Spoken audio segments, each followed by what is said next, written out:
वचन, नई कहानियां।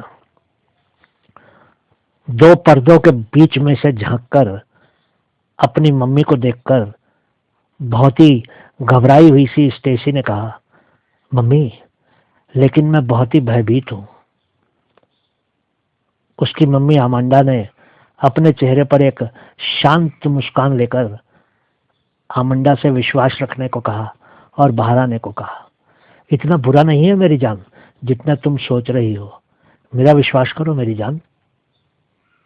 क्या आप सोचती हैं कि मैं बाहर जा सकती हूँ और सब कुछ ठीक ठाक होगा? हाँ बेटी, अब कोई भय नहीं है। और फिर तुम हमेशा तो यहाँ नहीं रह सकती हो ना, मम्मी ने कहा। लेकिन मम्मी, मैं आपके साथ ही रहना चाहती हूँ, यहाँ सुरक्षित और बिल्कुल ठीक ठाक। तुमको कैसे मालूम होगा कि तुम कितनी शक्तिशाली हो? तो आप भी मेरे साथ आइए ना। नहीं बेटी, मुझे अब यहाँ नहीं होना चाहिए। अब तुम मुझे सिर्फ फिर कभी नहीं देख पाओगी, लेकिन मैं हमेशा तुम्हारे पास ही रहूंगी, हमेशा के लिए। मैं वचन देती हूँ। स्टेसी ने हमेशा ही अपनी माँ के शब्दों पर विश्वास किया था। वो जानती थी कि उसकी मम्मी कभी भी झूठे वचन नहीं देती थी।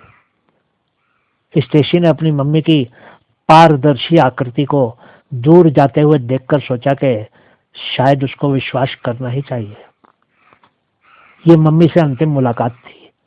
वो मुड़कर चलने लगी और फिर धीरे धीरे कुछ प्रयास करके स्टेसी ने अपनी आंखें खोल दी। 5 वर्षों से कोमा में बेहोश पड़ी अपनी बेटी स्टेसी को आंखें खोलते देखकर उसके डैडी हार्पर की खुशी का कोई ठिकाना ही नहीं रहा था। वो तो खुशी से चिल्लाने ही लगे थे। 5 वर्षों के दौरान उन्होंने अपनी बेटी के बिस्तर के पास बैठे बैठे ही समय व्यतीत किया था और स्टेसी को एक क्षण के लिए भी अकेला नहीं छोड़ा था।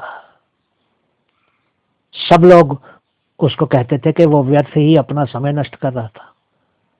यहाँ तक के डॉक्टर भी कहने लगे थे कि स्टेसी अब कभी भी अपनी आंखें नहीं खोलेगी। लेकिन उसको यकीन था कि उसकी बेटी आंखें खोलेगी। वो विश्वास कैसे तोड़ देता? वो उसका बाप था और वो बेटी ही उसकी सब कुछ थी। वो कमरे से बाहर भागा और जोर जोर से चिल्लाने लगा, डॉक्टर मार्वल, डॉक्टर, नर्स, उसको होश आ गया, वो जाग गई है, आइए जल्दी आइए और चेक कीजिए। स्टेसी को आंखें खोली देखकर डॉक्टर मार्वल ने कहा, मिस्टर हार्पर वेदल, ये तो एक चमत्कार ही हो गया। 5 वर्षों के बाद किसी रोगी का कोमा से ठीक हो जाना विज्ञान के लिए एक चमत्कार ही है। स्टेसी के डैडी के हाथों में उनकी प्यारी पत्नी आमंडा की फोटो थी और वो उस फोटो को बहुत ही प्यार से देख रहे थे। उनकी आंखों से लगातार आंसू गिर रहे थे। उन्होंने अपनी पत्नी की तस्वीर को देखते हुए कहा, मैं वचन देता हूँ, मैं हमारी बेटी का पूरा ख्याल रखूंगा मेरी जान, और वचन तोड़ने के लिए नहीं होते। हार्पर की आंखों के सामने यादें और पुराने दृश्य आने लगे। उसकी पत्नी आमंडा उनकी बाहों में थी और वो उनको वचन दे रही थी कि उस भयानक दुर्घटना के बाद जिसने आमंडा की जान ले ली थी, वो फोटो को अपने कोट में छुपाकर फिर से अपनी बेटी के सामने खड़े थे और उन्होंने कहा, अब सब ठीक हो जाएगा मेरी बच्ची, मैं वचन देता हूं। डैडी, आप जानते हैं मैं इतने लंबे समय तक मम्मी के साथ थी। वो हर समय मेरे पास ही रहती थी और वो आज ही हमेशा के लिए चली गई हैं, लेकिन वचन दे गई हैं कि वो हमेशा मेरे साथ रहेंगी। वो बहुत सुंदर लग रही थी और उनके उस रूप में वो दिखती थी, लेकिन पारदर्शी थी, किसी अप्सरा की तरह ही।